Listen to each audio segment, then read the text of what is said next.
Ryan Rasted, and this topic is about injury risk factors in high school athletics. So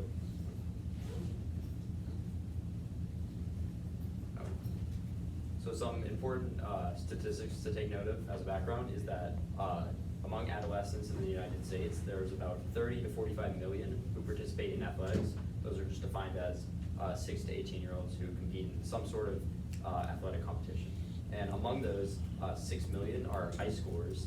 And in the same time that this participation in high school athletics has increased, so has the rise in things like childhood obesity, which is, as of 2018, is reported as 1/5 of all U.S. children. And there's additional rise in other unhealthy qualities, such as being underweight, underscoring the importance of this participation in athletics. However, that does come with some downsides, including a massive amount of injuries, about 5.2 million injuries reported in high school athletics every year, almost as many as there are actual athletes who compete. So some of the background that a lot of the studies historically have found is that diet plays a significant role. For example, one study found that specifically vitamin C, vitamin D, copper, N3, and PUFA, and calcium led to increased injury risk significantly. So this can be, typically these are more deficiencies that lead to things like weaker bone structure that just lead to increased risk of injuries.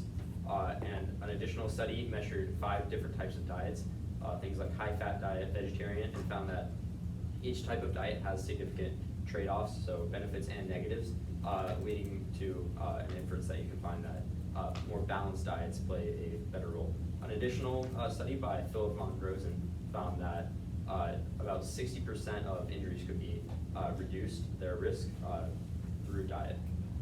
Another significant factor in injury risk was found to be the setting or the time or location of the practice or competition. So first of all, lower extremities were found to be much more susceptible to injury risk than upper. And then also the time of the competition or practice. So specifically competition found more injury risk than practice. And specifically, interestingly enough, the preseason found more injury risk among practice, likely because of working back into an athletic schedule. Another study found that team sports typically have a higher risk of injury than individual, although an interesting takeaway was that team sports with more level of competition, so competing more often, had a higher risk of injury. However, with individual sports, it was the opposite, in which more amounts of competition correlated with lower injury risk. Other factors were that lack of sleep was found to be a similar effect to diet. Around 60% of injury risk could be decreased through more sleep.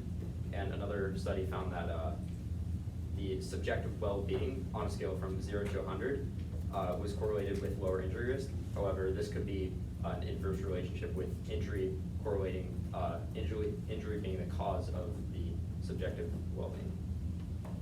So among these studies, the primary focus group was among collegiate or professional athletes, and there was a significant gap in the research when it came to high school athletes, who make up far more of the athletic population than collegiate and pro athletes. So this led into the research question, which was specifically, how can various behavioral practices and contexts of athletic participation contribute to the risk and severity of athletically sustained injuries in high school athletes?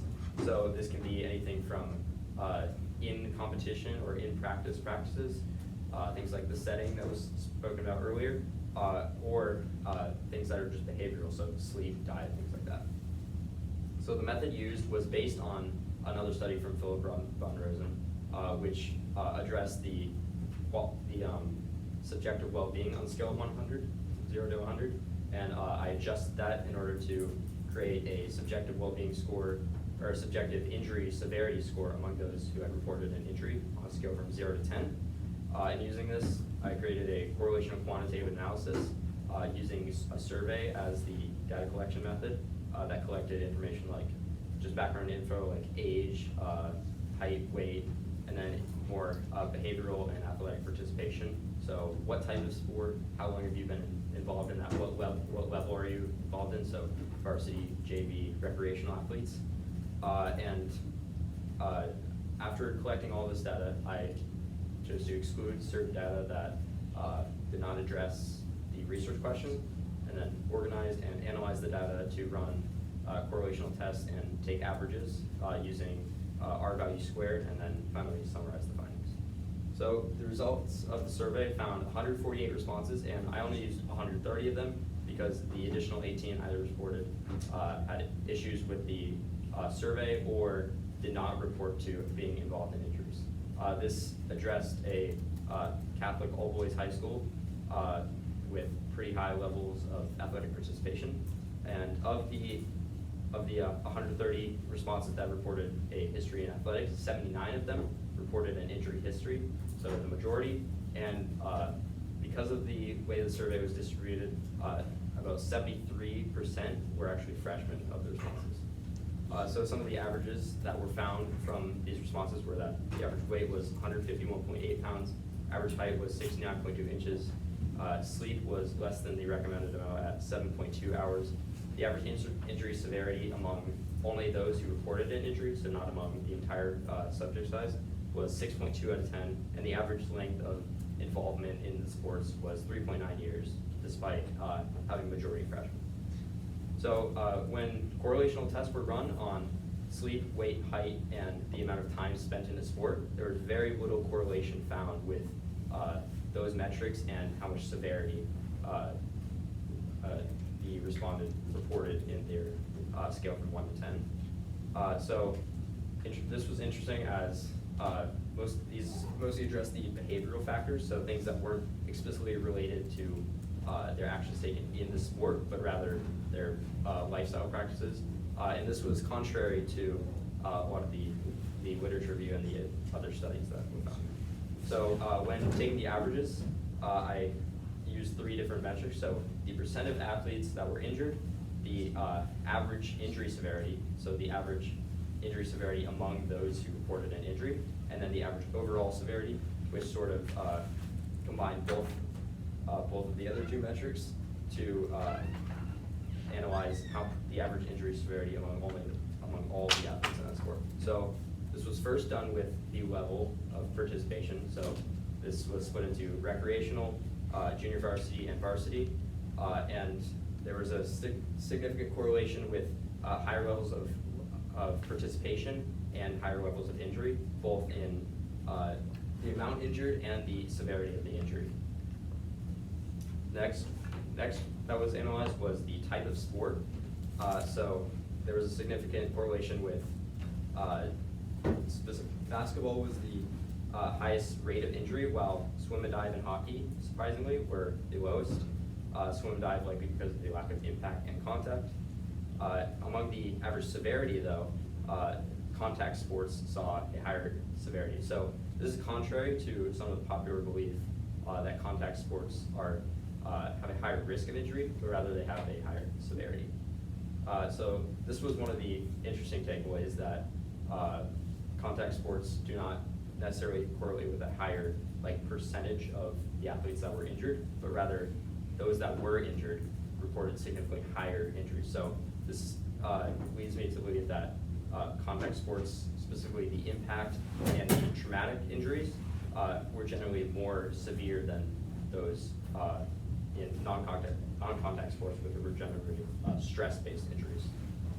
So with the involvement, the correlation was standard for all of them, with the higher level of participation correlating with a higher level of injury risk.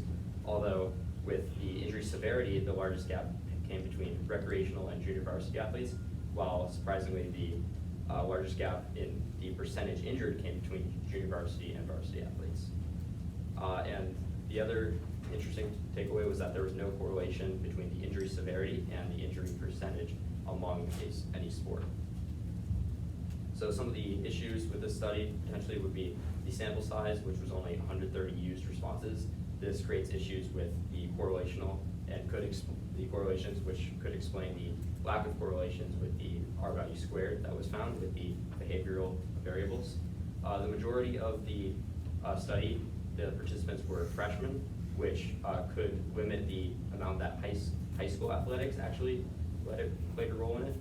And of course, the metric used was a self-reported injury severity, which is subjective, which does not necessarily correlate accurately with the actual severity, which was difficult, which would have been difficult to do with the scope and the time of the study. Additionally, with the low sample size, it was difficult to isolate the behavioral variables.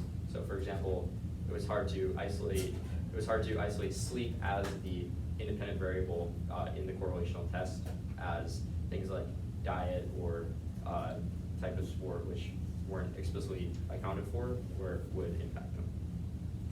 So the overall takeaway was that the setting of the sport, so the type of sport, when the practice was, and the level of participation was heavily correlated with the injury risk. However, behavioral factors, contrary to the lit review, such as sleep and time spent in the sport, were not correlated. So some of the takeaways and implications with this are that the future research can focus more on how to tailor injury prevention specifically by type of sport and by the level, and focus less on the behavioral and implications outside of the sport, as were found with collegiate and pro athletes. So it seems that high school athletes were more likely to be affected by what actually happens in competition and in practice. So the advice given to follow-up studies would be a larger sample size would help to have more accurate correlations, and obviously just more data will lead to more accurate results. Being able to isolate certain variables, for example, especially the behavioral aspects like sleep, to make sure that is the independent variable that is being the cause of the injury risk. And it can target new factors such as diet that was not measured in this study, that was measured in some of the literature review.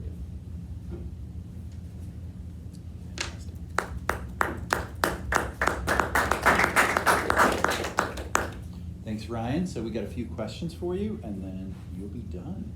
So for the first question, how did the choices you made when you designed or implemented your process impact that process?